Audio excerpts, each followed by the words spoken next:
information. Also, crush meetings are held monthly, the second Monday of every month in this location. You can look on the website for that information or on the Facebook page. It's crushonthope.org, right? Yep. Is that correct? I don't know the website, I just click it. It's in my favorites. So anyway, so for those of you who don't know me, my name is Erin Fontaine-Brunel. I'm a local realtor here in town. I've been practicing for over just about 6 years now. When Rebecca Lisi asked me to MC this event, I was honored. I know a lot about foreclosures here in town and the effect that they have on the values here. I made this wonderful graph if people care to look at it. Basically, what I did is just kind of give people an idea of where the foreclosures are happening here in Holyoke annually. They're color-coded. 2011 is the black. It's not finished yet, but if you look at this, according to this, they are slowly starting to decline, which is a good thing. In 2009 is blue, 2010 is the purple. 2010 is what I have most of my stats from because the year has closed. So I was able to get a lot of stats from that. The foreclosures tended to spike back in 2008. That was a little bit harder to get all the information on. But to give you a rough idea of how the foreclosures have impacted the local values of homes here, since 2008, we've had a decline of about 6.25%.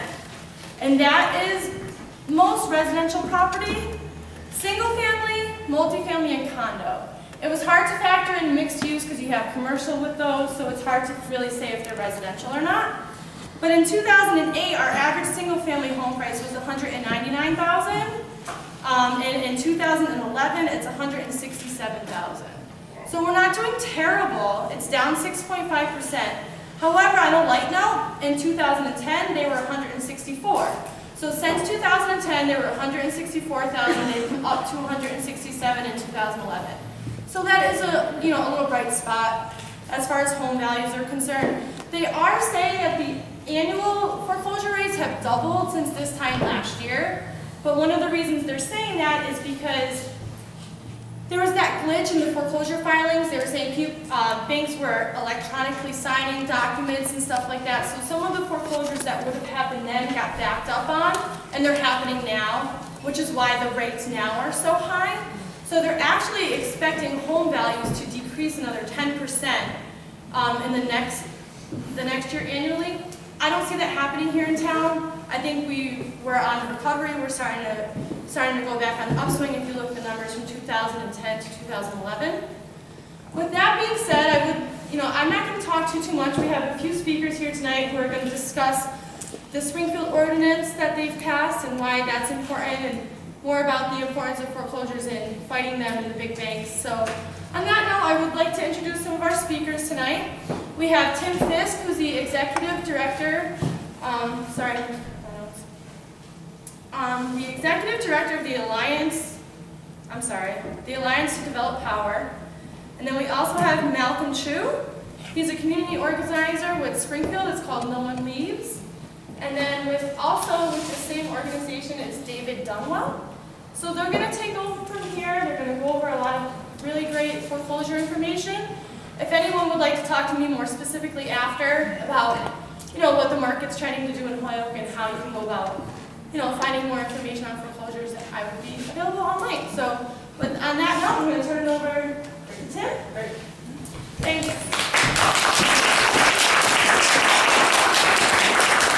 Thanks, guys. I just first want to say thank you so much to Crush for inviting me to be here. It's really exciting, both for me personally and for ADP to have the opportunity to be here today. ADP stands for the Alliance to Develop Power.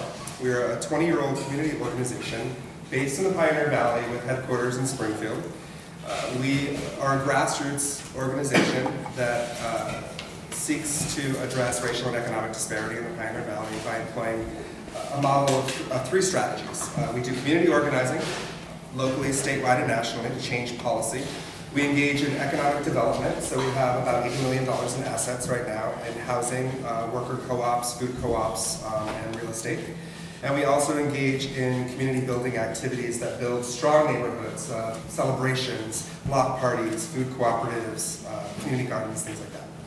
So basically what I'm here today is to talk a little bit about the national frame, because ADP works nationally on not just the foreclosure crisis, but really the crisis, the economic crisis that's been caused by big banks and what we believe corporate greed.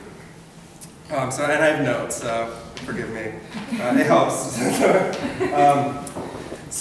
Basically, we're an affiliate of a national network called National People's Action, and that's a network of grassroots base-building organizations across the country, and we come together to work on various issues. Two of the issues that we work on that are relevant to tonight are the Showdown in America campaign, and you can find that at showdowninamerica.org, and the Make Wall Street Pay campaign, which you can also find at makewallstreetpay.org. And I don't know why I just decided to plug that, but maybe because I'm not going to do a great job at explaining it all. But the Showdown in America campaign really focuses on big banks, the foreclosure crisis, but also other types of predatory lending, like payday lending, and some of the predatory credit that's gone out. And I'll talk about that in a minute. And then the Make Wall Street Pay. The Showdown campaign started in 2008, kind of on the heels of the foreclosure crisis and the crash of the subprime lending industry. And when all of these horrible, the foreclosures were just like mounting, right? Youngstown, Ohio was decimated, and we have all these examples, and we feel it here too as well. And then kind of more recently, with all of these conversations and super committee and budget crisis, which we don't believe in, we think it's a revenue crisis, we have the Make Wall Street Pay campaign, which is really about revenue and making big businesses, and in particular big banks, pay their fair share. So ADP believes that systemic deregulation of the banks actually led to this corporate culture of greed and kind of a feeding frenzy on America, and that is why our economy crashed. We believe not only national strategies should be employed, but that local government also can play a critical role in both deterring these greedy corporate practices, which I think Malcolm is going to talk about, but also potentially, in the short term, creating revenue for municipalities. And Malcolm is going to talk about the foreclosure ordinance, and ADP is working on different municipal ordinances too, like usury taxes for places like Rent-A-Center or J.D. Byrider, who charge exorbitant fees to low-income people and people of color to own something as simple as a computer for their family. So we tried to cut both these issues together at the same time. And so nationally, when we talk about the problem, we see that the same financial institutions that crashed our economy and drove us into this foreclosure crisis, they're raking in millions of dollars right now in profits, right? And they are not paying their fair share back to help fix the economy, and they're not actually even offering fair credit to people, businesses, or homeowners either. Big banks like Wells Fargo, Goldman Sachs, Bank of America, JP Chase, Citigroup, they continue to award themselves big bonuses every year, and we all hear about that, talking about the bonuses. They still are foreclosing on homes every single day. Thousands of homes every day are still being foreclosed on. They finance these payday lending companies. They charge outrageous overdraft fees. And they spend millions of dollars, frankly, every year to lobby in Washington against financial reform. So we see that as a huge problem. We see that, we heard during the bailout, we heard this too big to fail, right? Well, we think they're too big to exist. Okay?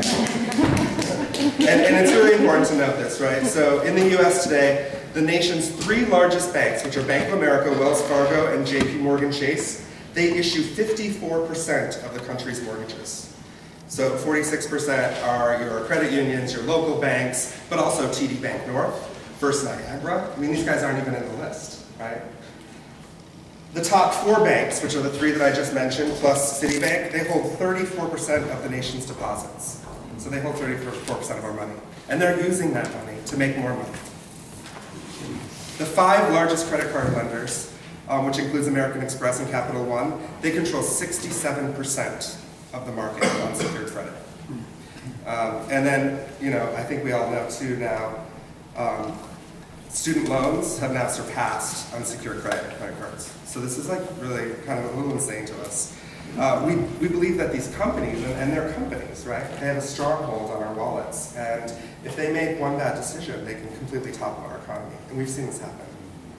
So That is how we define the problem, and in the broader sense, nationally, how do we see a solution? So we are calling on big banks to proactively modify at-risk mortgages, including principal reduction, and to work with homeowners to keep them in their homes. And Malcolm's going to talk a lot more about that, and they're really successful with that. Stop financing payday lenders and these other predatory products that are happening. Stop targeting African Americans, Latinos, and other people of color and giving them bad loans, you know. Extend quality credit and low and moderate income communities, right? Start making low interest and small dollar loan programs available to people. Commit to green and sustainable practices, and I think that's something that we could flesh out and talk about. We could have a whole crush on that, right? What does that mean? You know, and we're constantly talking about that. And you know, frankly, stop lobbying against America, and stop bankrupting our states, which is another one too. So you know, these big banks are also loaning money to our states at an exorbitant interest rate, and the interest alone that is accumulated throughout the United States right now that our states have to pay back to these big banks is actually equal to the state deficits all combined of all the states right now. So that's basically how we see the problem and solution. And I'm happy to talk to anybody about the work that we do or the national campaign or how you might get involved. But right now I just kind of want to pass it over to Malcolm to talk about or Dave, and talk about some of the local solutions that no one leaves, which is awesome. Awesome. Okay, thank you.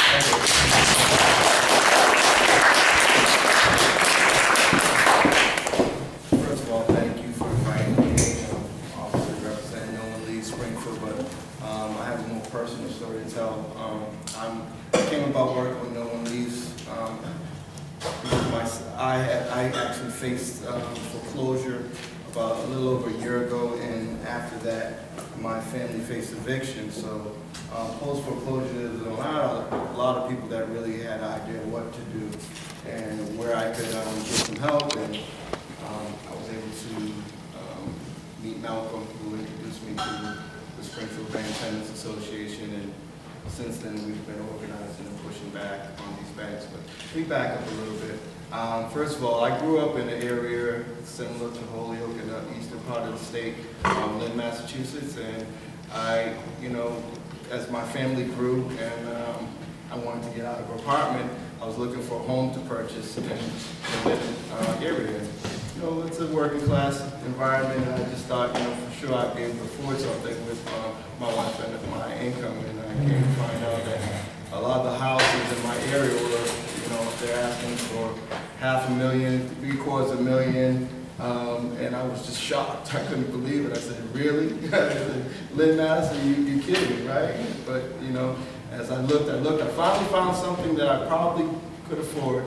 And as I looked closer, they said 2 of the floors were burnt out. It was a multi-family home. They said, yeah, you could do a little work, $300,000, you know, put some work into that and fix it up.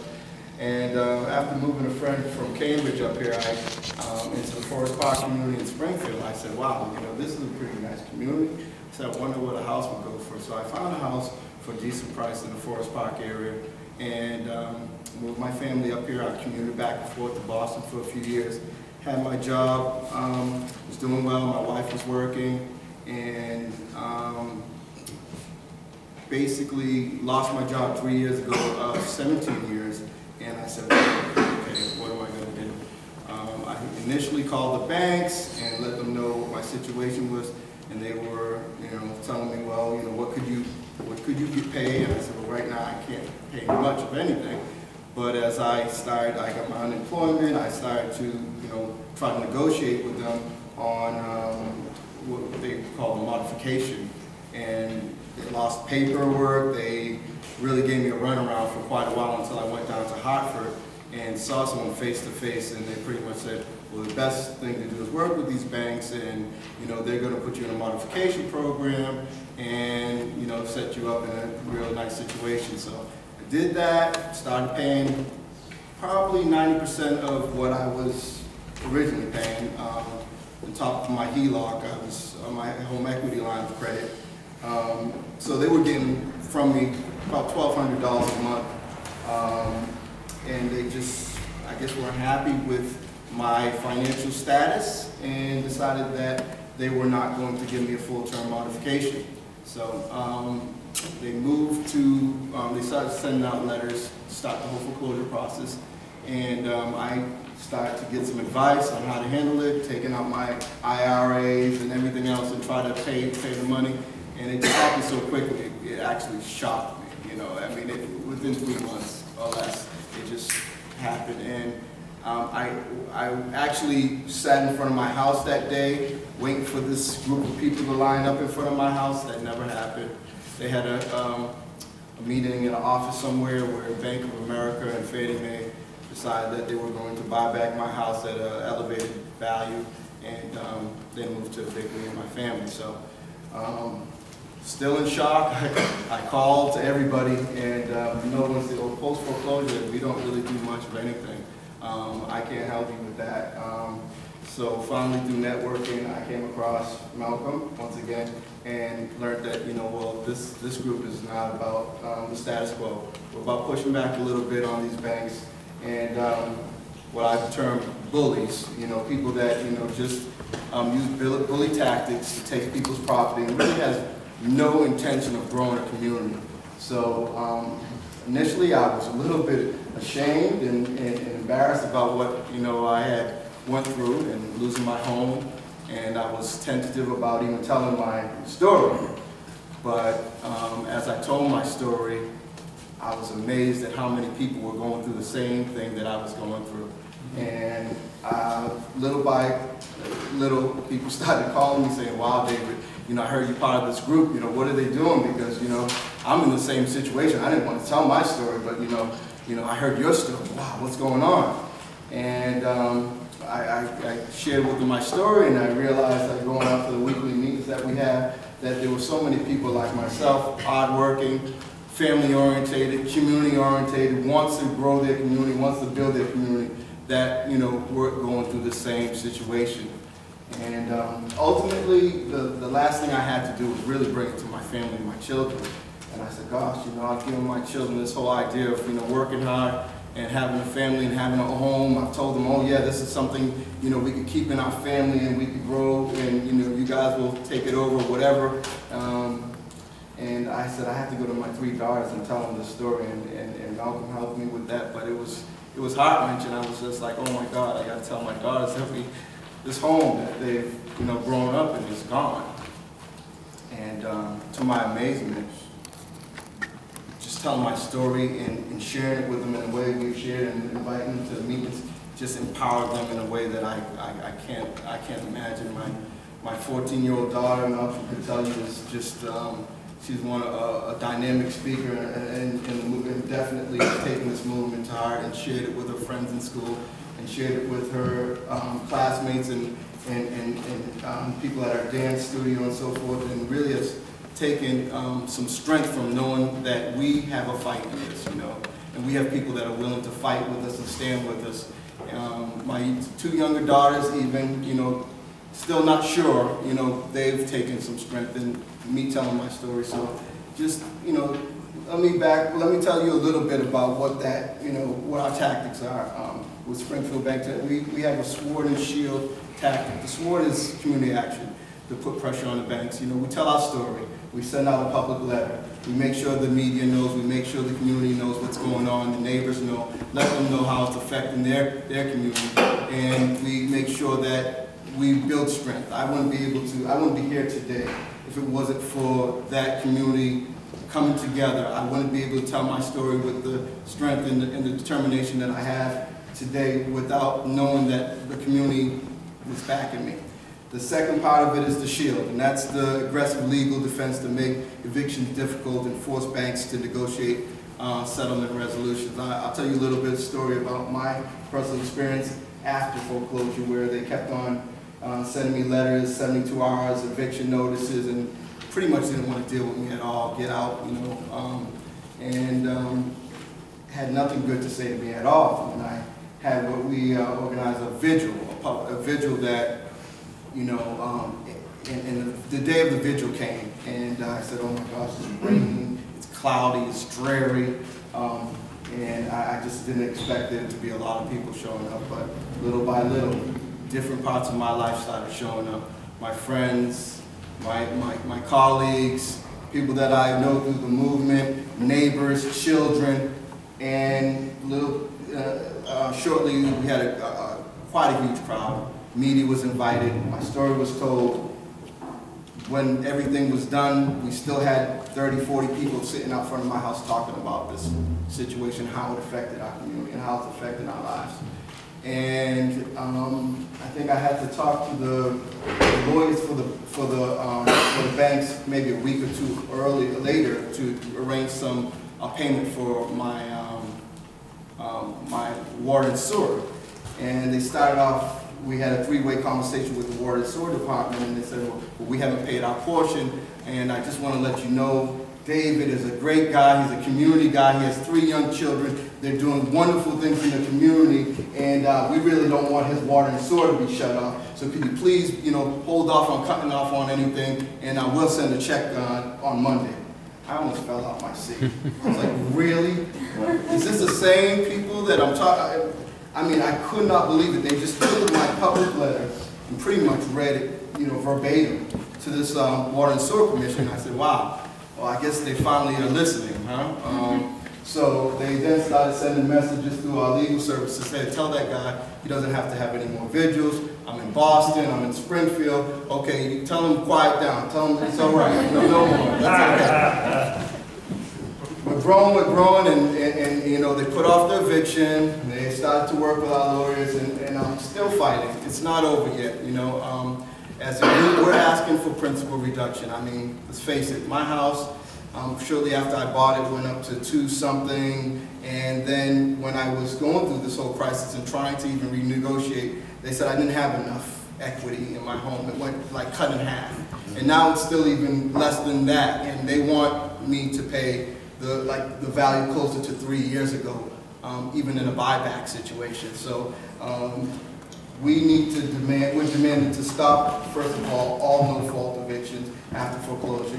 Work with these people, negotiate. A lot of times they're good people that are willing to pay rent, like myself, my wife and I are working again, and we're willing to pay rent. We don't want to, uproot our family. This community is really important to us, You know how it is, how important the community is to a child, and I have 3 children that are so involved in the community. It's it would just crush them to have to move. I mean, although I still have family in the Boston area, that's the biggest concern. They said, Daddy, are we leaving Springfield? Are we going back to Boston, Daddy? Will I leave my friends? I mean,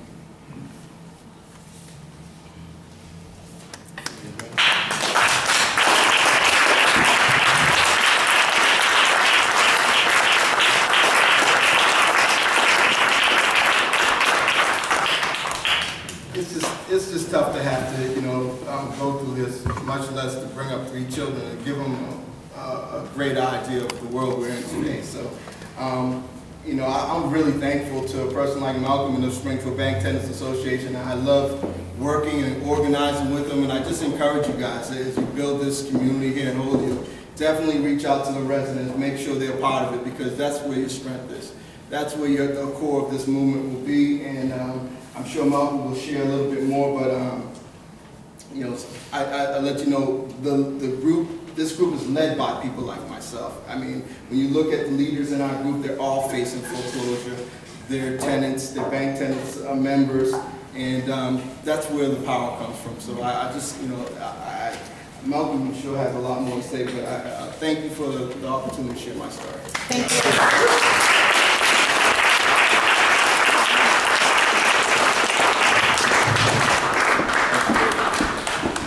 Thanks, David. Thanks, Tim. Thanks, Crush, for inviting us to be here.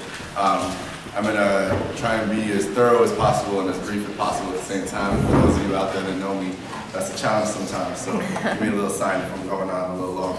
So just to recap a little bit, my name is Malcolm Chu. I'm a community organizer with Springfield No One Leaves. We've been around since about September 2010 when a group of community organizations, attorneys, residents, organizers came together to address the growing foreclosure crisis and evictions that were destroying communities all over Springfield. So just to kind of lay out some context of where we came from, in 2010 there were 595 completed foreclosures in Springfield. It's a city of about 160,000. There's about 46,000 residential properties in Springfield. So 595 foreclosures in Springfield alone. It was the highest rate in the state of Massachusetts. So we set out to try and mobilize against these foreclosures, but perhaps even more important, against evictions that happen after foreclosure.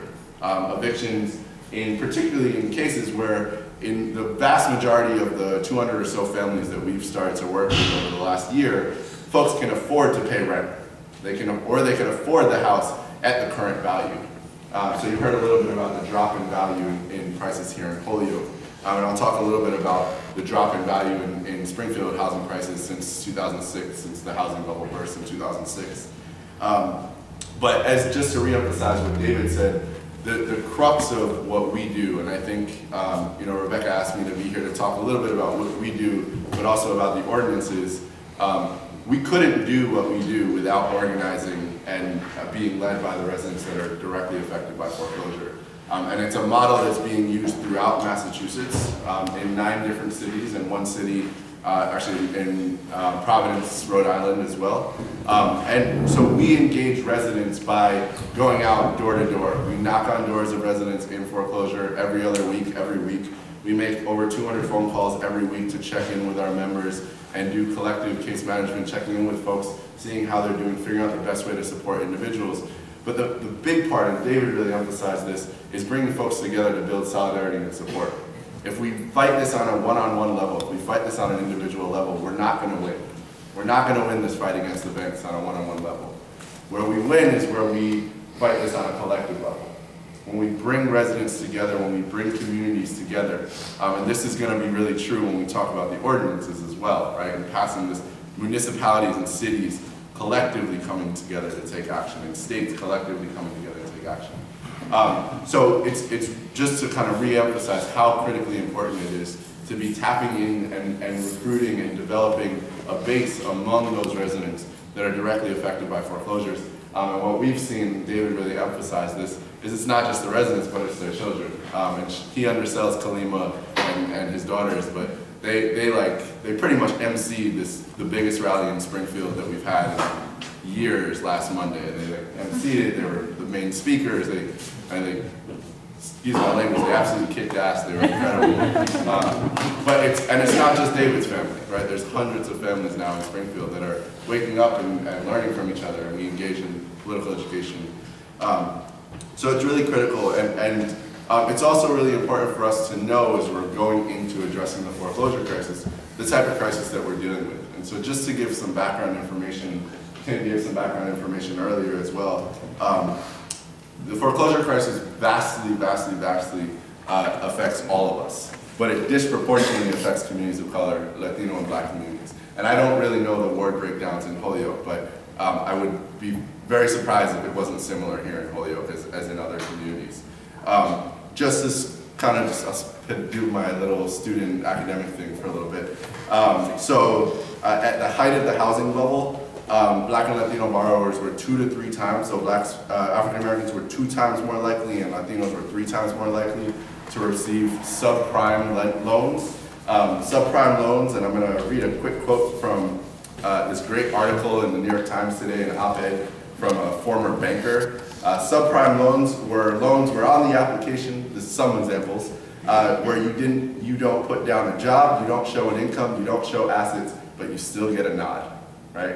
Those were the types of loans that were being given out. And they were far more likely to be given out to Blacks and Latinos, folks who didn't speak English as a first language, single mothers, single parents, folks who were targeted and preyed on by these financial companies that were providing incentives for mortgage brokers to give this out, right? This is a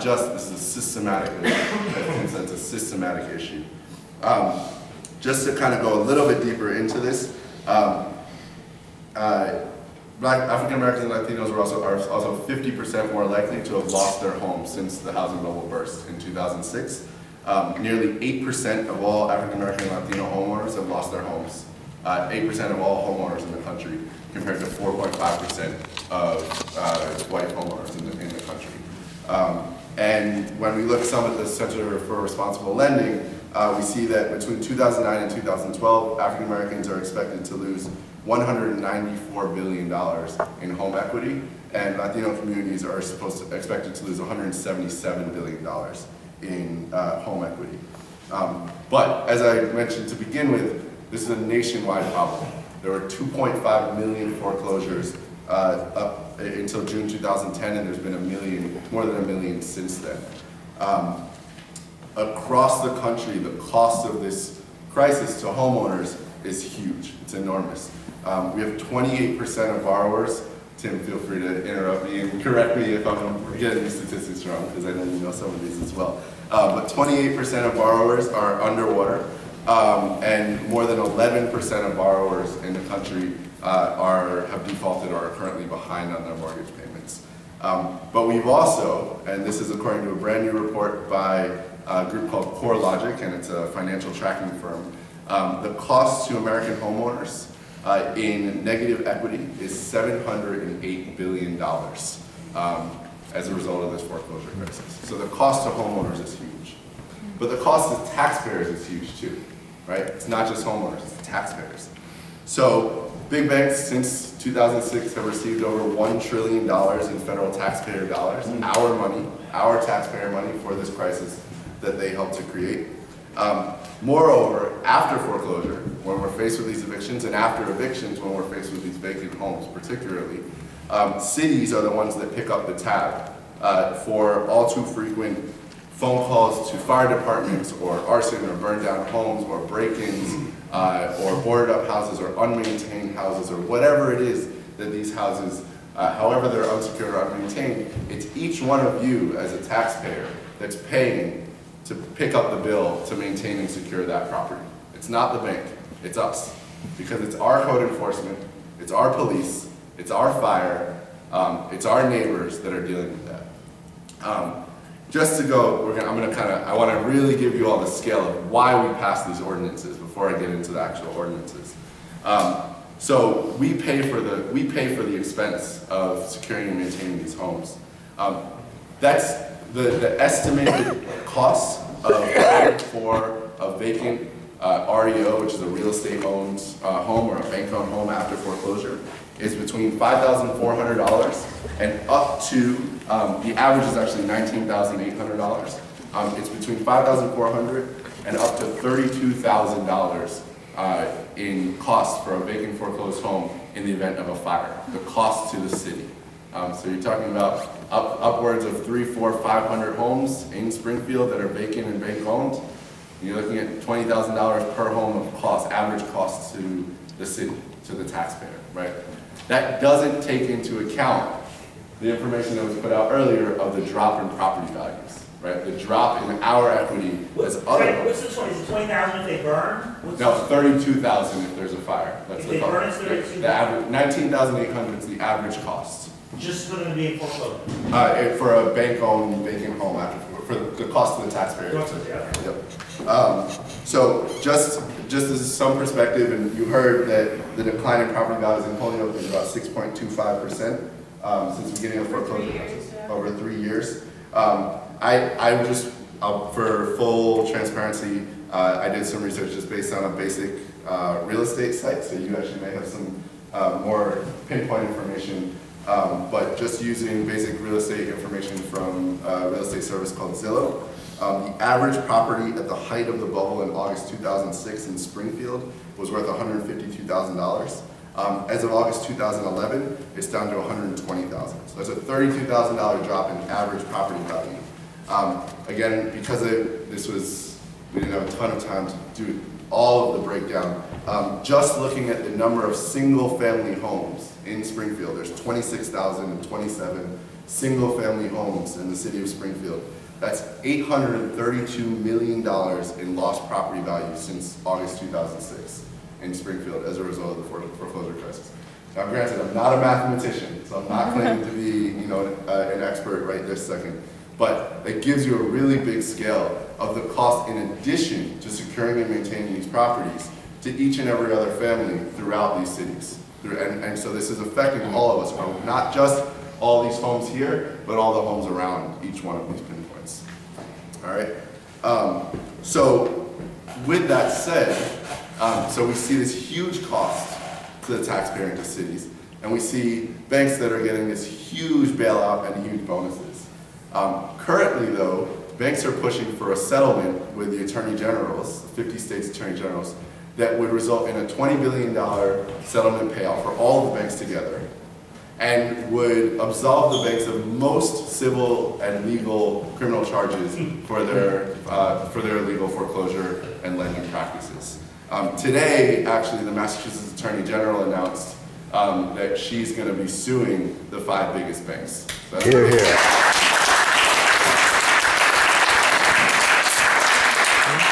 But needless to say, the banks aren't happy about it, and the banks aren't working. The banks aren't working with homeowners. They're not willing to accept rent. They're not willing to reduce principal. They're not willing to reduce principal. They're not willing, in most cases, to even do fair modifications. There's countless stories that we have of residents who are in the middle of modification processes and then got turned around and were foreclosed on by banks, right?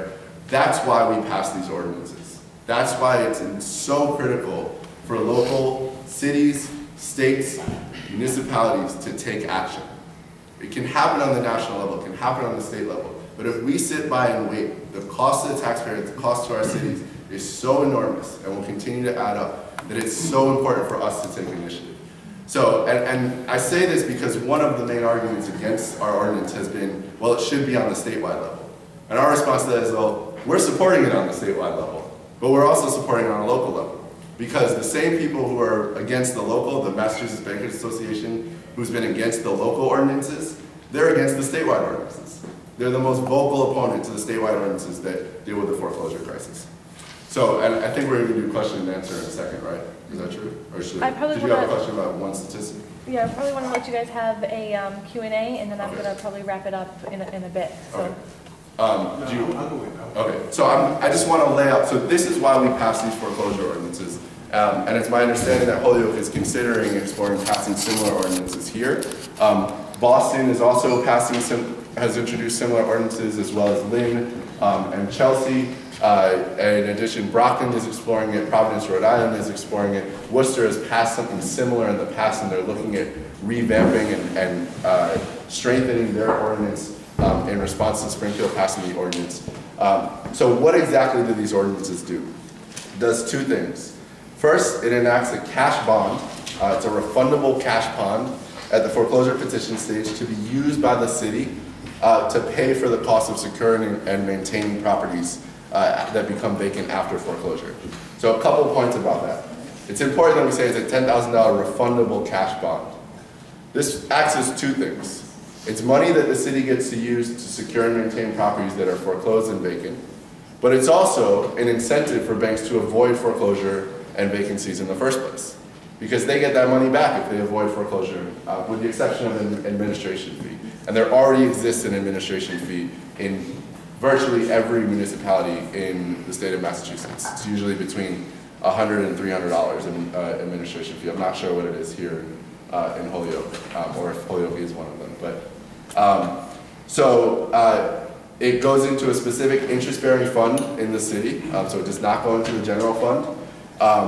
It pays for the cost of code enforcement inspections, police, fire inspections, whatever it is that the city incurs. That bond is there to pay for the cost that the taxpayer would otherwise incur. So a question that we asked, and we unveiled this big exhibit, and I would have had it with me, but we have a big event tomorrow night. You should all come. It's down in Springfield. I'm going to plug too. I'll tell you all later. We unveiled this big exhibit, and it's called "Should You Be Paying for Bank of America's Mess?" Right? And No. Right. So we have this huge. We have 6 pictures of homes throughout Springfield that are vacant and foreclosed, that some of our interns and volunteers and members went out and took. And showing the destruction, showing the fire destruction, the break-ins, the impacts on the community around it. We interviewed some of the people who live around those homes. And our question is this our mess to pay for, or is this Bank of America's mess to pay for? These were specifically Bank of America owned. So these funds are used to pay for the cost of these homes. There's also, we haven't explored it too heavily, but for Holyoke, there are opportunities to think creatively about how to use those potential funds, although there's other funds in our ordinance that have more space to be creative on other ways to do neighborhood stabilization in our cities and in our communities. So the second piece of the ordinance is that it enacts a Springfield mandatory mediation program. So currently there's a, banks can engage in mediation during the right to cure period. It's a 150-day right to cure period in Massachusetts. You don't have to go to court. All you have to do is give people 150 days notice and then file a petition and then put it up for auction. That was what David was talking about waiting outside of his house for this auction to happen. Put it up for auction, you list it in the newspaper, and then you hold a public auction that anybody in this room could go bid on that house. That's the way our foreclosure process works in Massachusetts. There's no requirement that lenders participate in mediation. What this says is that during that sanctioned 150-day right to cure period that already exists in the state, using the fact that cities have access to the Massachusetts, sorry, I'm going to blank out on the name. I'm going to come back to that. Use it to the Mass Division of Banks right to cure notices. Cities do, individuals don't, but cities do. We are saying that in Springfield, within the first 45 days of that right to cure period, a lending institution that would like to foreclose on a property, on a residential property, needs to engage in mediation. And it needs to be good faith mediation. And there's a couple different things that lay out good faith mediation. It includes face-to-face, unless the lender and the homeowner opt out of face-to-face. It includes exploring, quote-unquote, all commercially viable alternatives to foreclosure. It includes having a mediator there with you. And at the end of it, if they engage in good faith mediation, whether they come to a resolution or not, they get a certificate. If they don't engage in good faith mediation, or they don't engage in mediation at all, the city can, under normal law, just city-sanctioned law, can assess a $300 a day fine through the end of the right to cure period, starting after day 45. So there's a maximum of 90 days, 95 days of potential penalties, and the maximum fine per day is $300 a day. So it's $31,500 in maximum penalties per failed mediation, not per foreclosure, but per failed mediation. And I say per failed mediation because the reality is that this actually doesn't stop banks from foreclosing. It's one of the limitations of this ordinance, and we recognize its limitations. But what it does is it incentivizes them to work with homeowners, right? To work with communities, to act in the better interests of our communities. There's been a number of local banks who have signed on to an MBA letter, and one of them actually announced last Monday that they're pulling out of the Mass Bankers Association letter. And People's United and People's Bank have both been supportive of this ordinance. And the reason they've been supportive, and the reason that all the credit unions are supportive, is because they already do this. They already mediate. They already take care of communities, right? The folks who don't take care of communities, right? The folks who don't mediate are the larger banks. The Holyoke Community Land Trust, I'm sure there's some folks in here, you all care about the community. And you all aren't foreclosing, I know you're not. Right? Financial institutions that have a stake in Holyoke are not foreclosing in these illegal ways without talking to homeowners, right? So all this is doing is actually leveling the playing field for local financial institutions and larger financial institutions, and giving the city and residents tools to hold banks accountable for the crisis that they created. And using your best slogan of making Wall Street pay, it's also making Wall Street pay for the crisis that they created.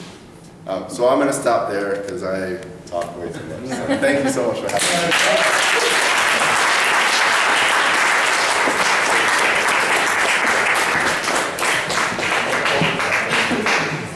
So before we do a little bit of a Q&A with any of our speakers, I want to thank you all for coming.